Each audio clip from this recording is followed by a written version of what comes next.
Okay, now we will be placing some chairs because our next activity will be a discussion panel.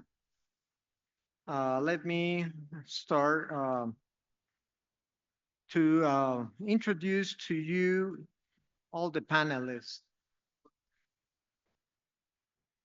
Okay, Mr. Gautam Sen, uh, who is a frequent concourse judge, author, and design consultant, as well as co-conspirator with prominent designers such as Marcelo Gandini, Tom Jarda, and Gerard Godfroy on several vehicle projects.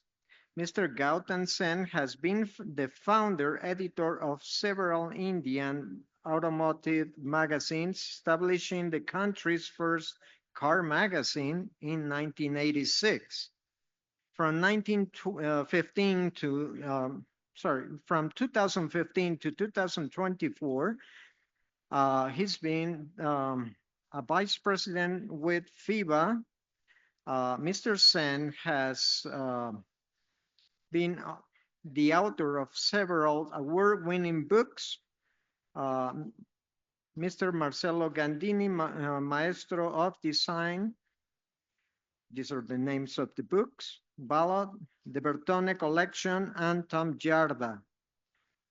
Master of Proportions, as well as Lamborghini, at the cutting edge of design, Bugatti, the Italian decade, Alfa Romeo SZ, Coda Tronca, The Art of Conservation, and When Wedge Had the Edge, all published by Dalton Watson Fine Books and others.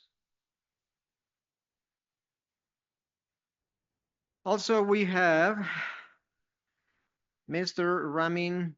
Selku.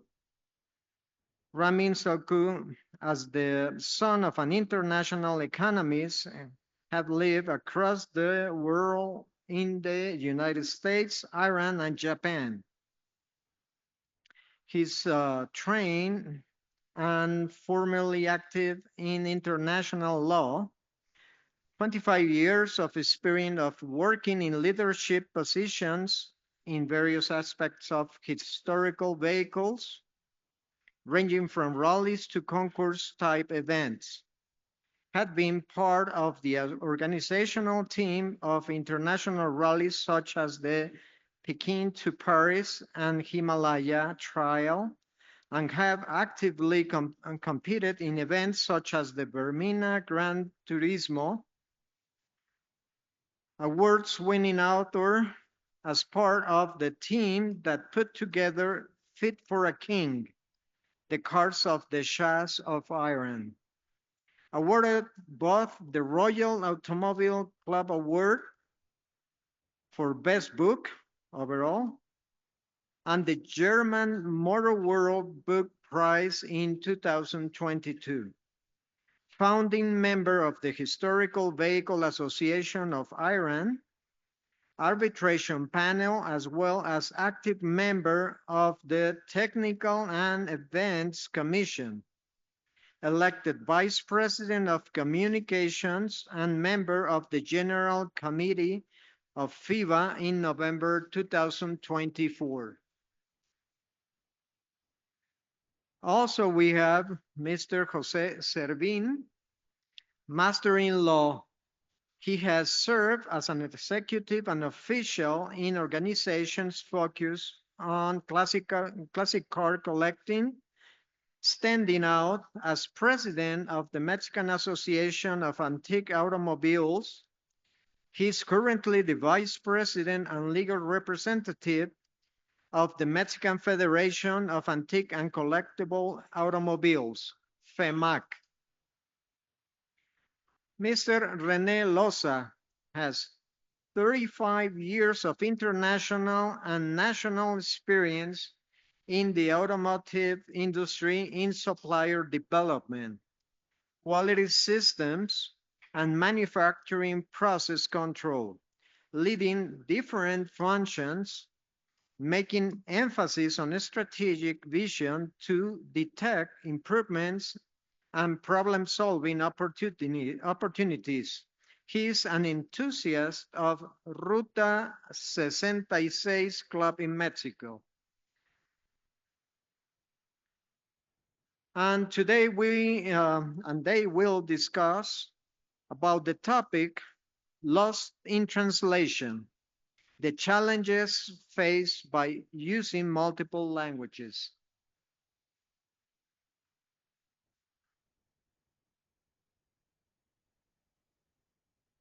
Okay, please welcome our panel discussers.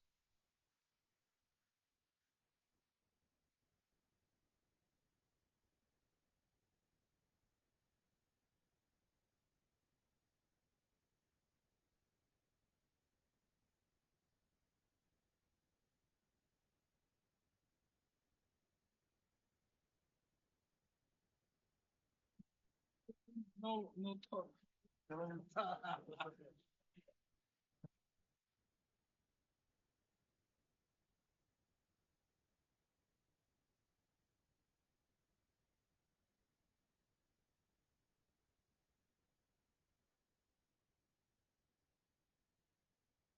Well, so we are going to start with the subject lost in translation, something that is tremendously current in today's world, especially in our hobby, automobile restoring, collecting, etc. So who would like to start? Okay, Mr. Sen. I'll take the lead. When we talk of lost in translation, we are obviously discussing essentially um, a technique. Let's say the terms that we're going to use in the technical terms that we use in the historic vehicle world. Uh, I think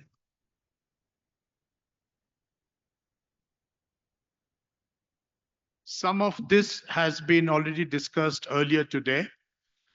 In fact, all the presentations, starting with the one in the morning from Mr. Tito Bresters, and then with Mr. Laurent Heriou also, and then that of Mr. Collier, did touch upon the subjects that we are going to go into. In fact, in a sense, I wouldn't call it a repetition, but we just want to get into a bit of detail on how we use certain terms to describe different aspects of the historic vehicle world.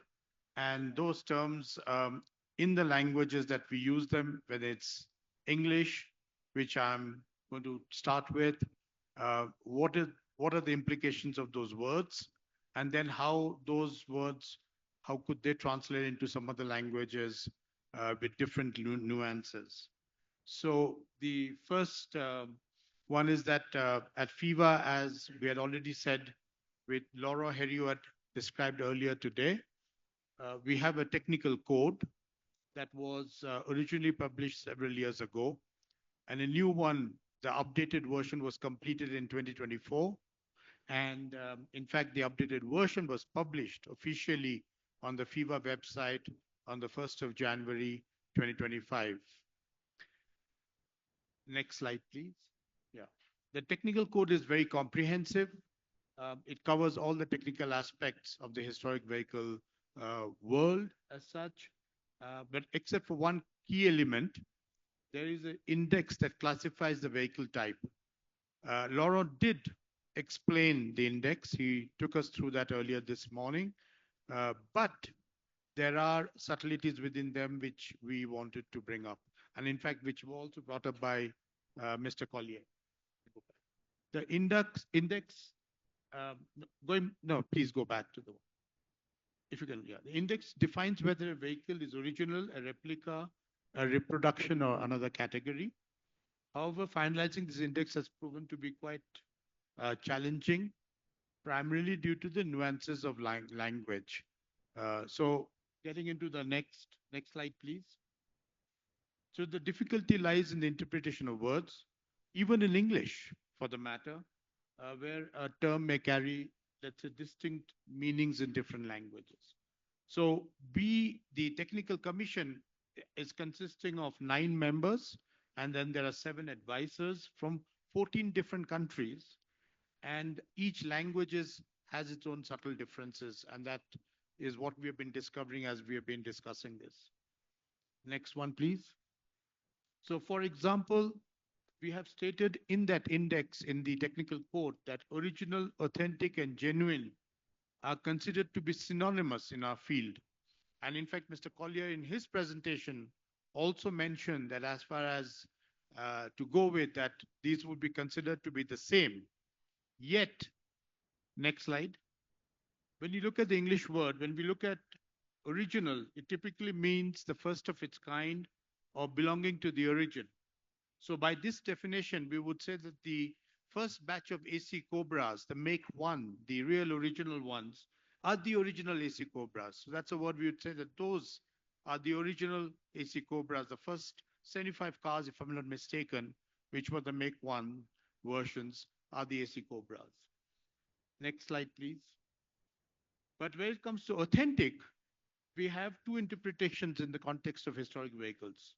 One is a car of undisputed origin, which is not a copy, such as the first of those AC Cobras. Or we could also use the word a car that's been car or an object or whatever that has been made, restored, or replicated in a way that faithfully resembles the original, such as the later series AC Cobras. So that's what suddenly authenticity, the word authentic changes. It's no more the same as original. I think Mr. Collier also had pointed out that what is original is when it was right at the beginning. And when you then do, let's say, a restoration, you look at authenticity as a factor. So there in itself, there are differences. So genuine generally means truly something, what something is said to be. So this could align both with authentic as far as original. Next slide. So even within a single language, even within the English language, there are contradictions and then there are ambiguities. And so we can very well imagine what happens when you translate these words into other languages. So what's the solution? That's what we would like to discuss about. I don't think we will get an answer today, but I would like to, as my part of the presentation, I just wanted to bring this up, and then I will let the other 3 panelists have their say, and then open the discussion debate open to all of you, and to see if I guess we won't have our answers today, but let's discuss.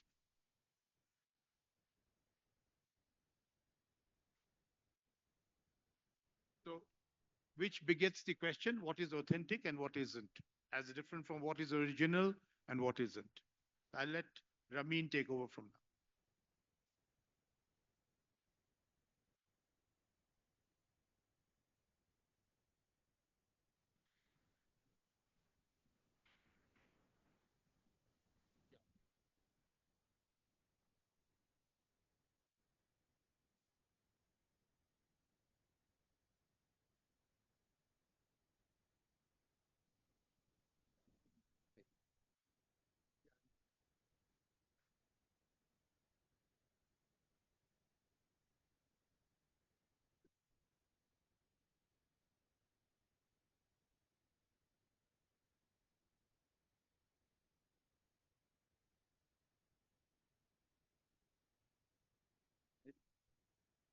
Ladies and gentlemen, good afternoon.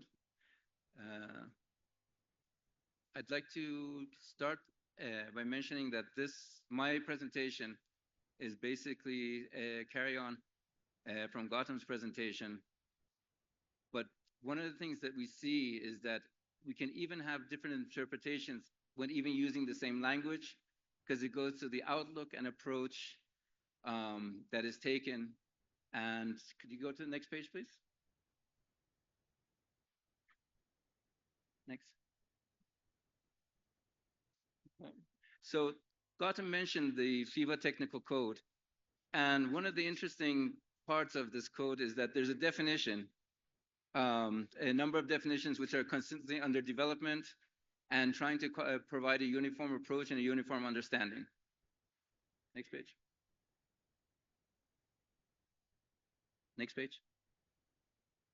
Okay, so one of the definitions is the definition of a replica or a continuation. So a replica or continuation is a reproduction by the manufacturer himself or executed on his behalf. So let's take a look at what this can comprise of. Oh, all right. Okay. So next page, please. So as you can see, FIVA is using replica and continuation on an interchangeable basis. So basically equating the meaning for each word. Next page. So when we look at it, why don't we look at what a regular dictionary says? We can go to the Merriam-Webster, and it says a replica means an exact reproduction or a copy exact in all details. Okay, so they would seem that the FIVA definition is on right track. Next page. But what are some examples of continuations? Let's take a look at them. Next page, please. So earlier in one of the discussions, the reproduction Aston Martins were mentioned. So if we look at the DB4 GT, this was a special series of 24 cars, which supposedly represent an unbroken bloodline. They're not street legal, basically made for racing, and they've stayed true to the original cars, even using hand-beaten panels. But some safety issues for the track use have been seen. But overall, even they've approached original suppliers such as Borani for the wire wheels. But of course, the gap panels are up to higher standards, and the paint finish is up to a higher standard than the original. So this is one example of a continuation as represented by the Aston Martin factory. Next page, please. Going to a more extreme are the 12 Bentley blower continuations, which according to the factory are an exact facsimile of the original. And every single part was laser scanned, and a car was disassembled piece by piece. A digital CAD model was made, and even the engine is an exact recreation, even using magnesium for the crankcase. And so this is another example of a continuation as brought forth by the factory. So again, we're discussing replica, continuation, and we see that there's an utmost effort to try to remain as true to the original vehicle as possible. Next page, please. So, but under US regulations, it's interesting, what is the approach? The National Highway Safety Traffic Administration implemented a low volume manufacturing law, which is surprisingly also called the replicas law. And this was following a long-term lobbying effort by the Specialty Equipment Manufacturing Association, SEMA. And so the cars manufactured under this law are referred to as replicas. So it's interesting that on the one hand, you have the FIVA definition, replica continuation, but under the US law, the manufacturer need not be the original manufacturer, and the vehicles must only resemble a vehicle that is 25 years old. And the only limitation is that they are limited to 325 cars per year. Next page, please. And next page. So under this law, okay, they are low volume, 325 cars per year, but even the engines can be modified. And even according to SEMA, they say they allow for the best of both worlds, a mix of contemporary and classic. So one of the vehicles that they use in their website as an example of this is the Factory 5 Racing Speedster as a replica. This is what they consider being a replica. Okay, next page, please. Next page. So they also make a differentiation from kit cars because they say that kit car, the owner has to complete the car, installing the engine, transmission, and whatnot. But under the replica law, the manufacturer can even hand over a turnkey car. So again, be driven off the lot and into the street, and it can be used for and are street legal. Next page, please. So it's interesting that even the law allows for quote unquote artistic liberty. So the vehicle just has to resemble the overall appearance of the original, and you can add modern comforts. So even if the car didn't have, I don't know, electric seats, air conditioning, and whatnot, these can also be added. And also, it's most interesting that even the EV version, uh, electrical vehicle can also qualify as a replica under this law. Next page, please. So the question is clear. Is this a case of lost in translation or a case of lost in interpretation? Is FIVA right or SIMA? What is a replica? What is a continuation? And so we see two extreme versions of how one law is interpreted versus an international organization such as FIVA interpreting another way. And so this is the question that arises today, and we'd like to debate today. Thank you very much.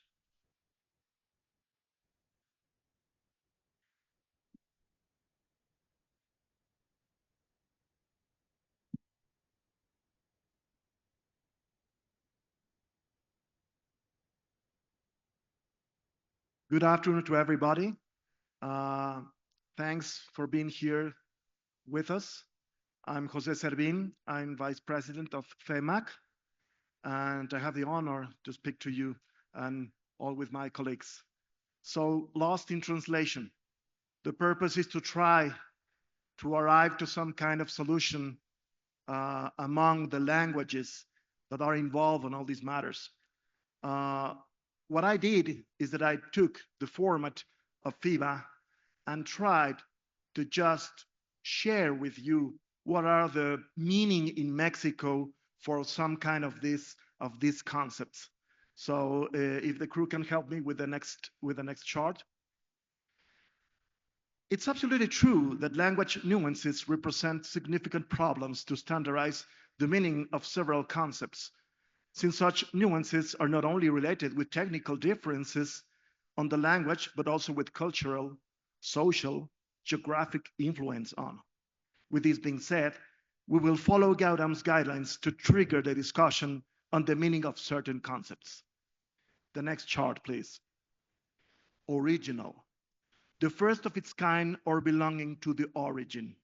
In Mexico, we say, and my people would say, when we say originalito, what means or what are we trying to say with that? This concept seems to rely on the original source of the construction of the vehicle, and therefore to consider such cars as singulars against others. However, original in Mexico has to be much more with the appearance of the vehicle in terms of how the car can be seen as the one that was in the dealer's floor prior to be delivered to the customer. Points of coincidence, both a point to the origin. Points of discrepancy. An original in Mexico not necessarily represent the first of its kind, since it's perfectly possible to be considered original and not the first or firsts of a certain class. The next chart, please. Authentic. A car of undisputed origin, not a copy, says FIVA code, or a car made, restored, or replicated in a way that faithfully resembles the original. Point of coincidence. Despite the fact such term, authentic, is not very common in Mexico, I can state that in our country is much more close to a car of undisputed origin, not a copy. Point of discrepancy. The second interpretation for us pertains to a replica, except if the car has been restored from an original body. Then it will be an original restored car. Okay, thank you. So well, that's my chart of my points. But here I think it's very important. It's very important that the audience will tell us what they think about this. What's the meaning for you guys of what are all these concepts in order to have a very rich discussion. Thank you very much, and we wait you for tomorrow for the concourse. That will be very, very nice. But we do have very, very nice pieces here. Thank you very much. Good afternoon.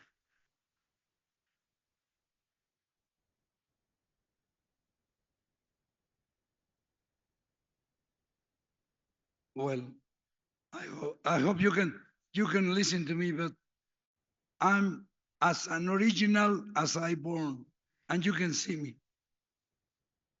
No restorations, no replicas, and see my throat, see my hair, but it's still original, and I can get 100 points. How many of you have 30 years or older? Everybody, you see, that's the problem with the translation. What is the translation between all of us? That we are going to leave all the cars in hands of the youngers, the ones that now have 30 years or less. We need to start establishing codes. I think what FIVA is doing, and this year I just saw in the presentations, the codes, the codes in which is very clear and specified what is what. In that way, we can start bringing more younger people without thinking why my car didn't work, why my car didn't pass.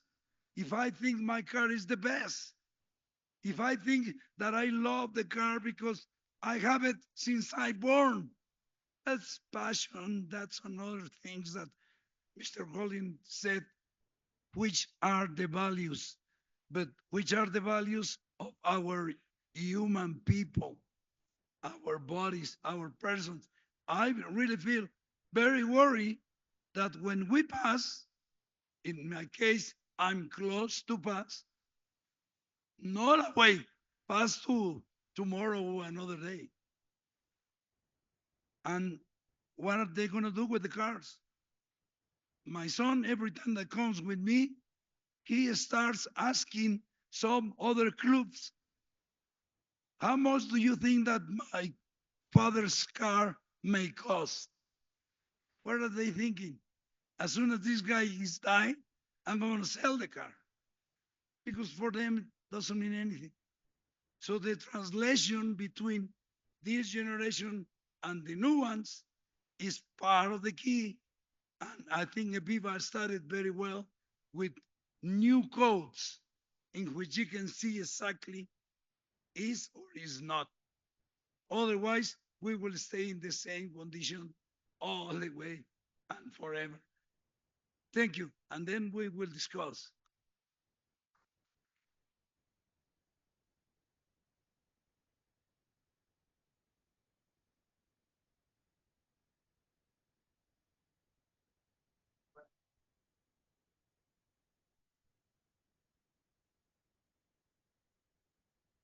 Okay, now we have heard different points of view of about the same matters, but it would be interesting now to listen what others think of these opinions that we just heard. So let's crisscross these opinions. Let's start commenting. Who would like to be the first one? Well, I could react to what.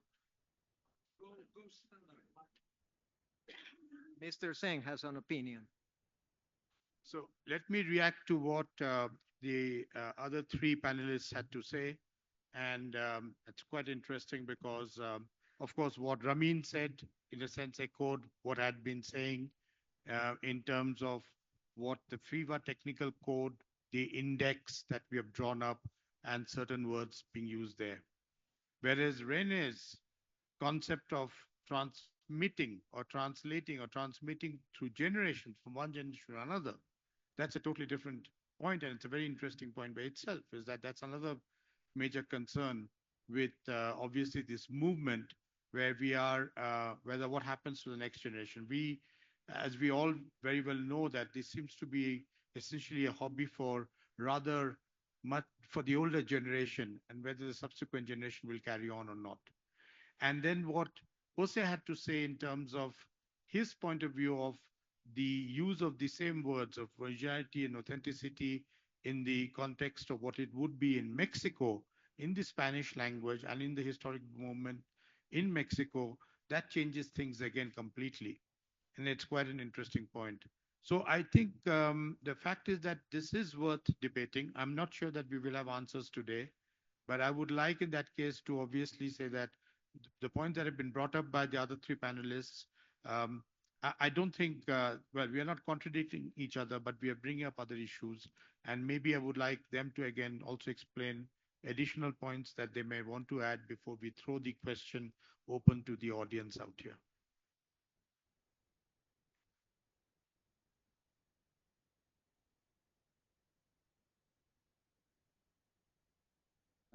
Thank you, Gautam. Um, to be honest, I think closer. Okay. I hope that's better. Okay. So basically, I think this is the time that we realize why an organization such as FIVA is critical to our movement. Because when you have people from 14 countries, all experts with long experience working together to provide a single unified definition, which doesn't contradict with international understanding, that serves to avoid what we saw with respect to what we see being called as a replica in the United States now. This is why FIVA is in the position and is the leader of the movement to be able to provide this unification and unified understanding to avoid overlap, to avoid misunderstanding, and to avoid issues of lack of transparency when we don't have clear, well thought out decisions. And so it's at this point that I think, by showing the conflict between what FIVA has understanding as a continuation or a replica and what we saw in the US law, if we had stuck, if the US, if SEMA had stuck or worked with FIVA to work a definition, we would not have the situation today where we have vehicles which really don't replicate anything being called replicas. And really casting doubt on vehicles that should legitimately be called replicas or continuations. So this is the point that I want to emphasize. And I also want to point out that why FIVA is in this global position today, and it's at the forefront, and this is why we all should move this point forward. Thank you very much.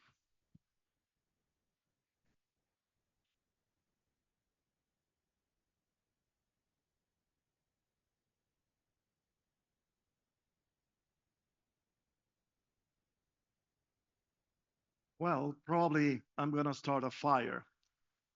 Why? Because probably the first discussion has to be with if really the language, it's really a problem here. I'm very surprised of Miles' presentation because what he did is he took a basic idea based upon that's what I understood is that the car, the antique car, the old car is a unique car.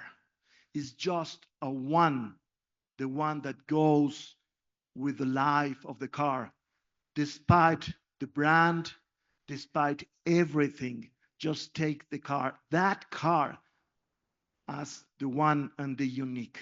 So probably the discussion may be if that at the end of the day, the language, the translation problems are really a problem. At the end of the day, remember that all our cars, our antique cars, runs in the highway of our dreams.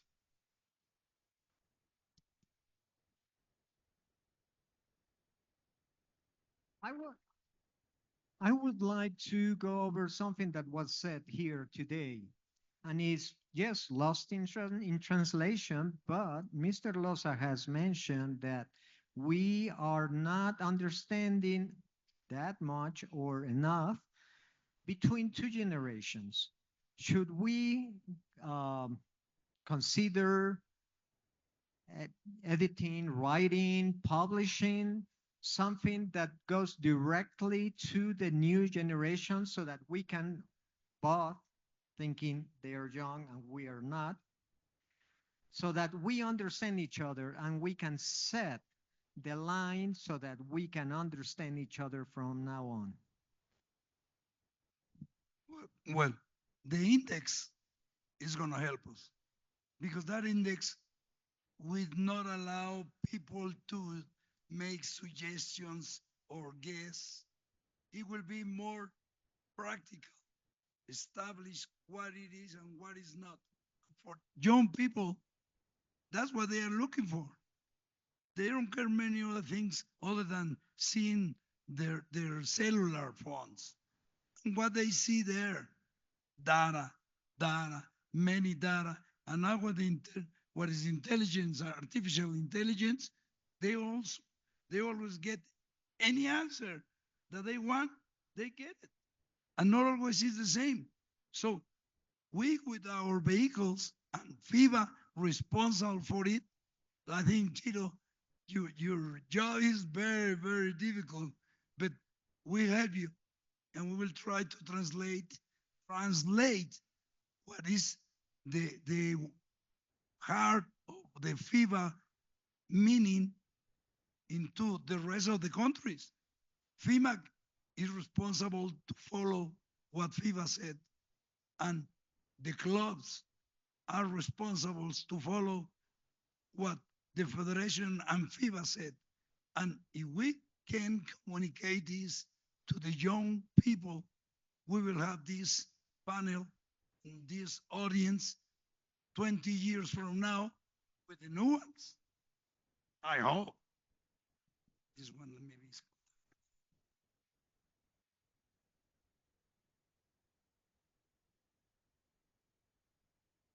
If I may throw a little bit of a spanner in the works. I'll put it this way.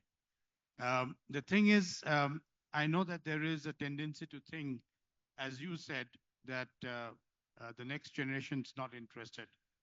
As an example, I know my son, for instance, has no interest in cars, doesn't even have a driving license. He lives in Paris.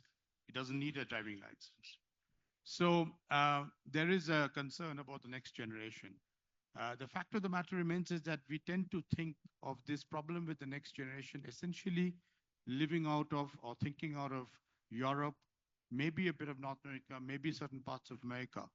But if you go to a country like Iran or you go to a country like India, the historic vehicle movement there is much, much younger. There are much younger people who are actually driving the movement there, right? He's the old man out there, okay? It's a much, much younger, and it's a much, much younger movement.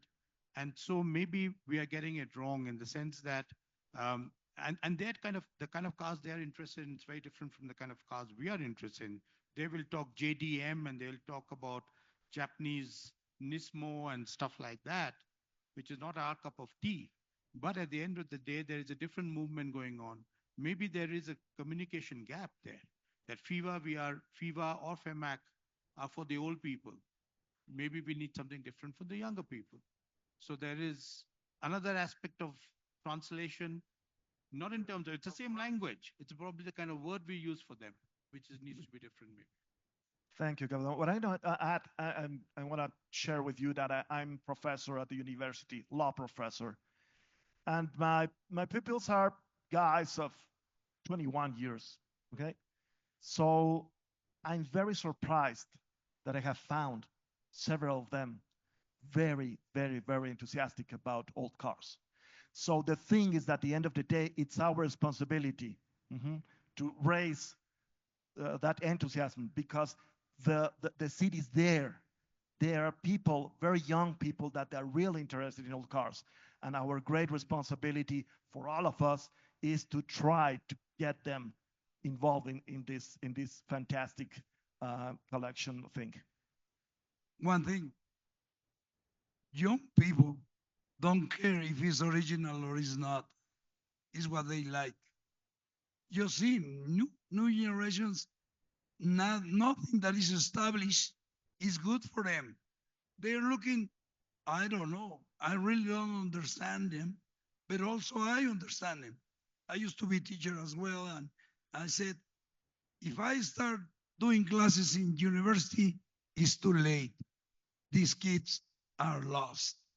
I went to the high school With these ones, I did a little bit, but then I ended in the junior high, and there I start putting the ideas that they might grow up and create better persons. So I don't know, it's original or it's not.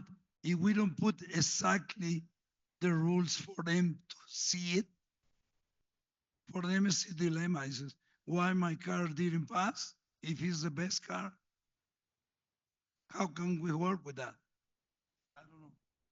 Mr. Ramin. Yes, I just wanted to comment on Gautam's statement about the new emerging, maybe nascent historical vehicle movements in countries which there existed nothing like that before. And he mentioned that there was interest in the JDM cars, but you have to understand that many of these countries have only recently come onto the world stage or have had significant events in their histories which has affected their automotive culture. Uh, if Gautam remembers, we had a very interesting discussion with a young gentleman in Ethiopia, and he mentioned that there was a very huge interest in the VW Beetle, and there was a large movement. And that was the reason that the car is so iconic there was because after the 1975 overthrow of Haile Selassie, I think the government there started importing mostly these type of cars as a popular type of utilitarian car, which is why it became such a big part of the culture. Or we have this year, the Philippines joined FIVA, and all know that jeepney is a big part of their cultural heritage, actually, if not their automotive heritage. On the same time, we have Kyrgyzstan joining us, which a lot of the Soviet era cars are a big part of their historical movement. As FIVA, we've been taking two steps. One is that we've been working to assimilate and understand these new automotive cultures and work with them. And I think that's why you see such a big diversity in the technical commission and also some initiatives launched by Gautam with respect to vehicles which are the heritage of different countries so that we can promote, understand, and present a window to the world on these automotive cultures. And at the same time, we're working to interact with them and bring these new movements into FIVA and understanding their needs, their requirements. And this is why we see all these, Kyrgyzstan, I think, has been a country after the end of the Soviet breakup. And now they have a historical vehicle movement and they're a member of FIVA. And so you will see this trend. So I think we're working to, I'd say the best way to approach is to bring them under the umbrella of FIVA, but FIVA is also working to understand and create and provide a proactive environment with them. So I just want to comment on that. And we have to understand that each country has a different automotive heritage and culture. And this is part of our agenda and our understanding. Okay, we have seen that we had been discussing about authenticity, originality, and also we have seen the word replica. We are all very familiar with replicas. I would like to ask, how do you feel? There are two lawyers here, which is quite interesting. Should we rule or we should soften our minds about accepting them? Should we encourage authenticity no matter what? I would like to hear that from any one of you. Well, sure, there is a legal problem here. I do not have any problem at all with accepting a replica as a car that is trying to copy an original one. What I don't agree is that it's it's possible to just match or apply to the replica an original VIN or an original number or register. That, in my opinion, is not proper. So it is not proper. I don't agree with that. However, I think that the replica should be accepted as it is, as a replica. With different category. You put a category for replicas, then you check which is the best replica, but putting away from the original. The original is the genuine standpoint of the manufacturer, the designer, and that should keep anyway in many ways. You can go to the Junkers, you can go and get parts, you can import them, you can even get the drawing from the manufacturer and produce it yourself identical. Same data, same dimensions, even though I know as an engineer that there is no two pieces equal pieces. All have a difference. Microns or wherever, there are no two pieces identical. Same as with people. There are no people the same. Mr. Sen, do you have a very specific idea about this same subject? As far as FIVA is concerned, or whatever, or any other, why FIVA, is that I think it's very clear. I mean, when you have something, when you have something called Pure Sang, when you have a replica from someone like Pure Sang, making the Bugatti replicas, they're manufactured in 2006. And Pure Sang doesn't say that they're Bugatti in that sense, and it's not made by Bugatti. So it's another product. It's another animal, and it's not a historic vehicle. It's made in 2006. It'll be a historic vehicle in 2036, and in 2036 it'll be a Pure Sang, not a Bugatti, and that's clear. And to my mind, I think there is no discrepancy in that. So I think there is no, I don't know why we are discussing this, because to my mind, or to the mind of anybody, if you look at it purely, when you make a replica, the day it's made, it's brand new. It's been replicated brand new. It's a brand new vehicle. Now, whatever way it happens to be on the road is another matter, because if you make a brand new vehicle, you can't necessarily put a brand new vehicle with an engine technology and emission standards from 1926. But okay, it's on the road. Whatever it is, the fact of the matter remains is that it, it becomes a historic vehicle 30 years after that, with the brand name that goes with it. Now, if somebody tries to pass that off as being a Bugatti, then it's a fraud. What the person is doing is cheating. It's a different matter. So I think there's no argument in that.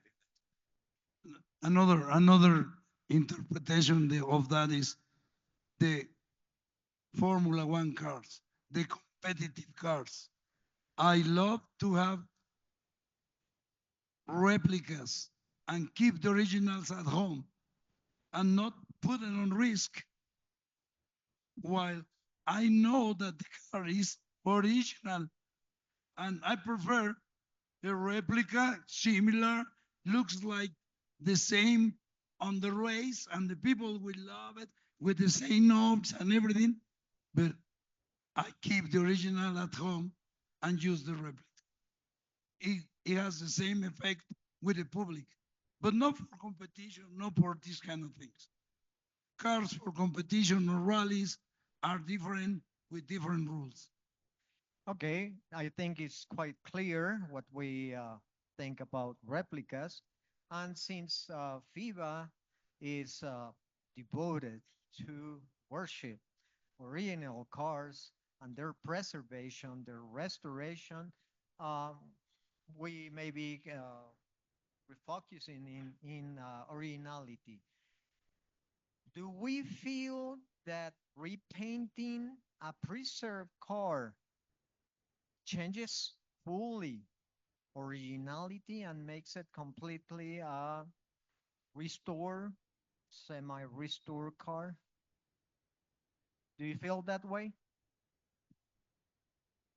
Well, accordingly, what I have said in my presentation, uh, original is something that could be genuine or could be uh, restored in the way that the car originally was in the dealer. However, original is not the same as authentic or genuine, on which authentic and genuine, at least for me, it's something that it's it's from the very first manufacturer, from the very first beginning. Well, I can tell one example. I just went to the 30 years anniversary of the Puebla Museum,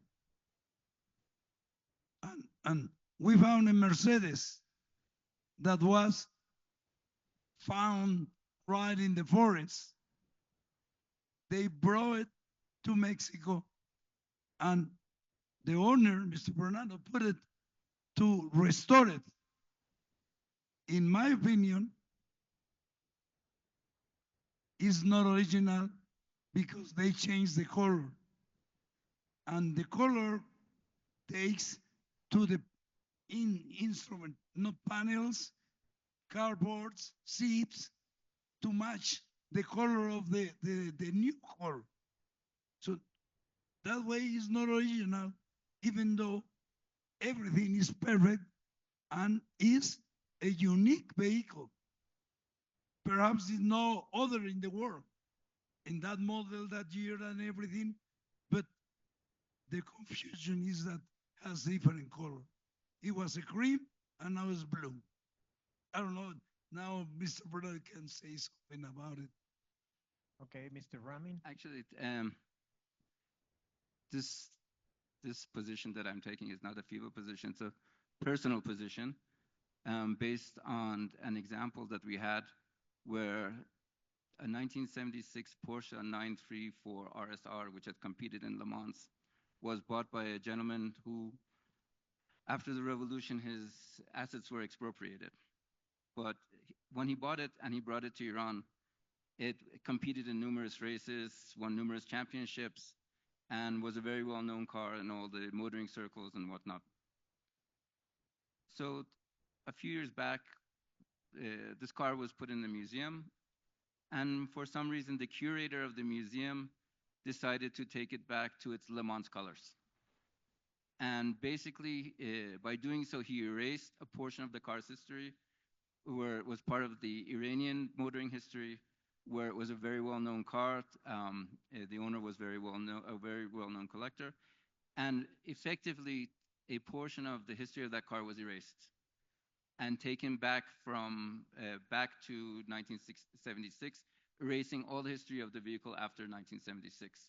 So my position is that is very close, I think, to the fact that the paint, or whether it should remain or not, should be matched to the actual history of the car, to the modern history of the car, even so, if that's the case. Because when you go back to a certain era, you also erase a portion of the history of that vehicle. And so this is my personal experience, and really, there was a huge protest on this. That the curator of this museum, I don't know how, with what permission, he took one of the most important parts, as far as we're concerned, of the history of that car and erased it in one shot. So that's my personal experience on that. Well, I would, in fact, put forth a point which was put forth by Adolfo Orsi. I think many of you probably know of Adolfo Orsi, who is from the Orsi family, which used to own Maserati, and is a highly acknowledged historian, specifically with Maseratis especially. He also brings out this yearbook every year on auction results. We had this, in fact, the last FIVA symposium, which was in Romania, was on this aspect of what is about originality again, in terms of the aspect of restoration art, or originality versus conservation. And in there, Adolfo Rossi had a very clear point that a car is original only once. And once you change anything of that car, it's not original anymore. So in that sense, it was very clear. And so if you look at it, a car, if you have changed the color, changed the paint, if you've repainted it also, it's not original anymore. And that's aspect of a car being original. Versus originality is another word. Originality is to refer to the aspect of what was the, let's say, specifications of the car earlier. So there too, again, the meanings of the words change when it's a car is original versus originality of a car, let's put it that way. So in that sense, Akar is original only once, I think is a very interesting point of view, which I would echo also and say that yes, Adolfo Rossi, when he says Akar is only original only once, it's original only once. Okay, would you like to ask or answer anything else? Do you have Or we should any? open it up to the public. Okay, well, let's open the questions then to all of you. Uh, Anybody who would like? Oh, okay, Mr. Miles.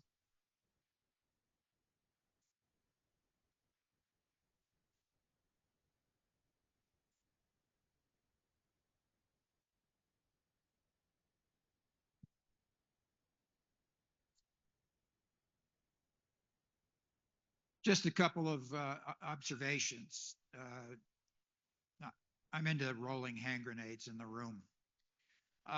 The first is this idea of multilingual conventions as to the meaning of things. I don't think you can ever succeed at that.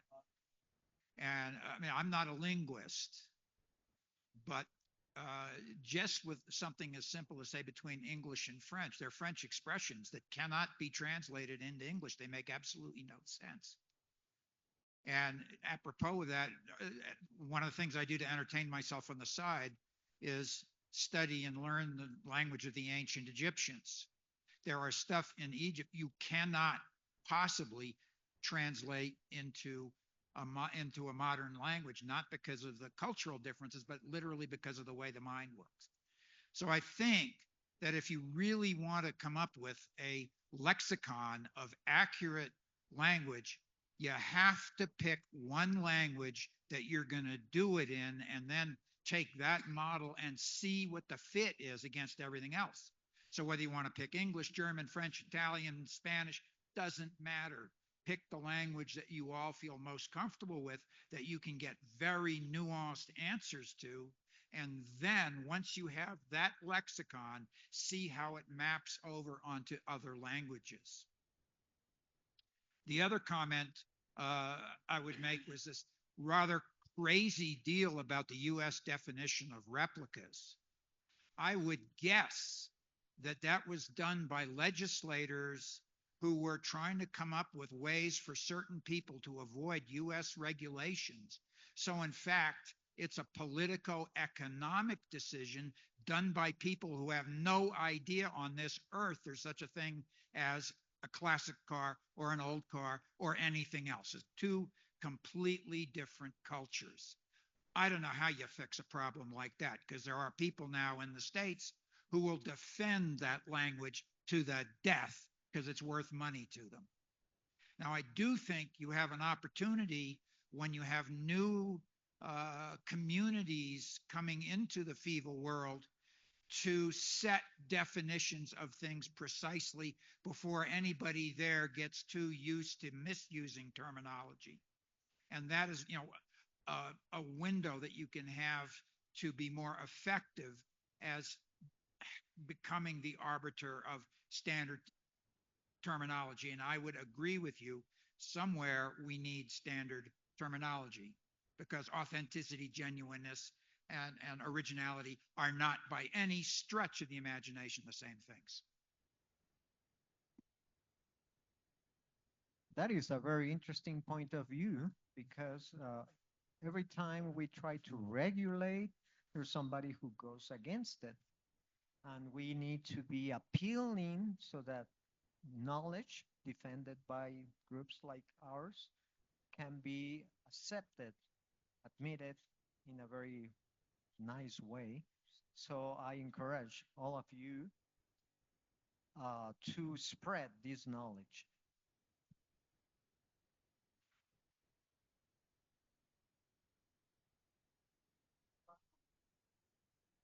Okay, Mr. Tito. Thank you. Thank you so much. Thank you for your patience. I've participated repeatedly. Thank you for your patience and tolerance for that. Um, Thank you for the interesting talk.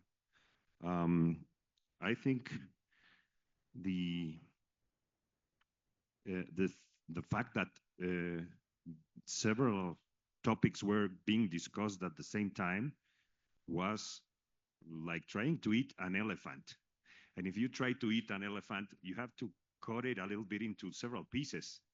So I think if we could separate and then articulate several of the things that were discussed, maybe that would be helpful for analysis.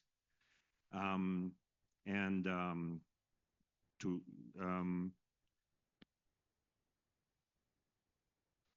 there was part of the discussion that spoke to breaching the generational gap and to getting the younger generation interested in the hobby and in the enthusiasm. And that's one part, like the bridging the generational divide. There was another part towards the legal aspect and the word replica. I think towards the law and in a formal way, sometimes you could use the word replica for the formal and like in the paperwork, you could know that the local government or whatever, they would use the word replica, but then within FIVA, within our international Mexican organizations, the central discussion of originality or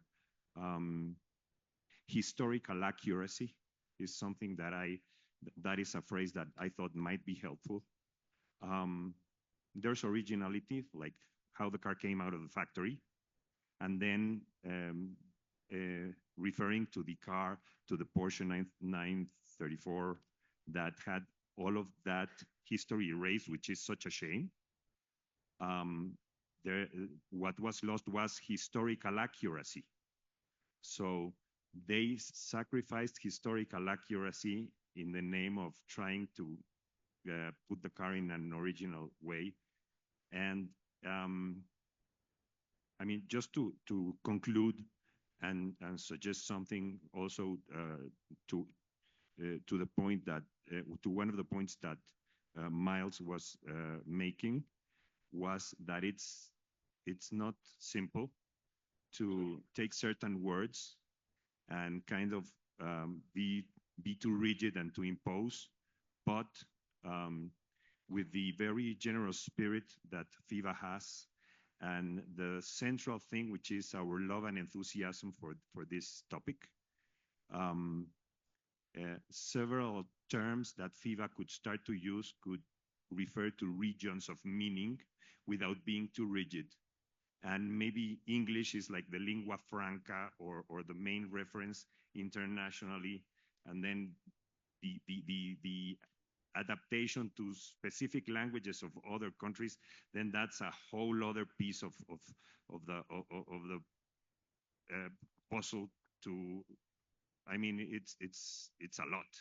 It's a lot, but thank you for what I proposed and suggest, and thank you for the very valuable contributions of everyone. Thank you. Mr. Tito?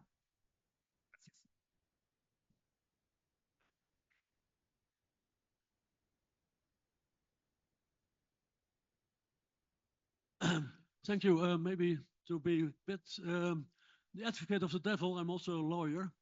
But when looking at this from the outside world, it's about the question, what do we represent as FIVA? And it's very clear, there's one word in our definition that is not lost in translation, that's 30. The only thing is it 30 years old? Is it about the first day of production or the first day of registration? But that's the basic element. And of course, that also implies that when it's about a replica, as Gautam already indicated, when it's a replica which has been produced in 2024, it's just a new car. So it's beyond, it's not within our scope. So then the other question, of course, is do we need to pay attention to these cars which are indeed not historic vehicles in the sense that we have defined them? So that's a different question. Do we need to pay attention to these vehicles and maybe also to attract younger people? But when it's about our let's say, task of representing historic vehicles, then it's clear that these are not historic vehicles that we represent. It's a bit like the question when you are FIFA, the Worldwide Football Federation. They are not dealing with American football, so it's also football, but it's not. It's something different. So, but I think the basic question that we need to answer to come to a clear position is as well, in what cases FIFA does issue a ID card, in what cases we don't. And that question is a question I'm dealing with already since many, many years, but it has never been answered, I think, in a very clear way. So I think that's maybe something we need to be more clear about, that we indeed tell what indeed is the basic requirements for getting the ID card, and in what cases we are not issuing this card. But indeed, the other question is indeed the relation with younger people. I'm quite optimistic that we also in future will be able to attract younger people, and there's a lot of young people around here. And the other aspect is we talk about vehicles, as I said, which have to be 30 years old. And the fact is that there are now more and more cars, motorcycles, which indeed are 30 years old. So the number of vehicles which is 30 years old is much higher than in the past. So that also, I think, implies that there will be more people that like to preserve these vehicles. So in that sense, I'm quite optimistic. Thank you.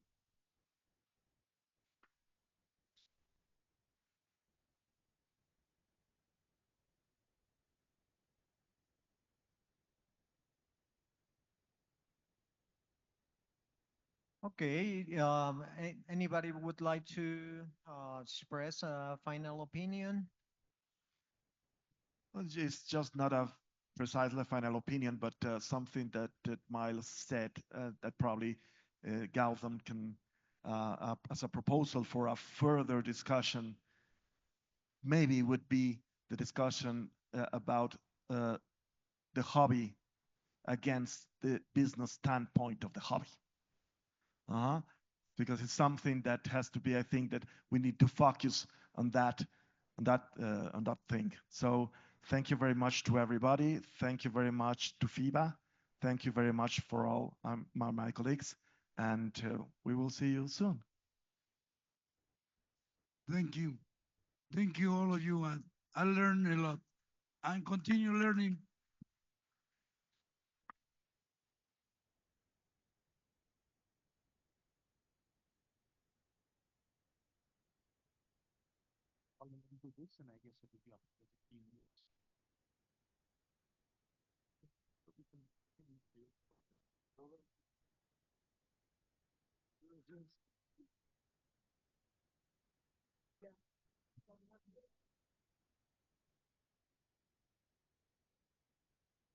No, just, oh, careful. I think, can we just have a few minutes? I think the keynote will be delivered by Tito. Keynote, sort of a thank you note, final.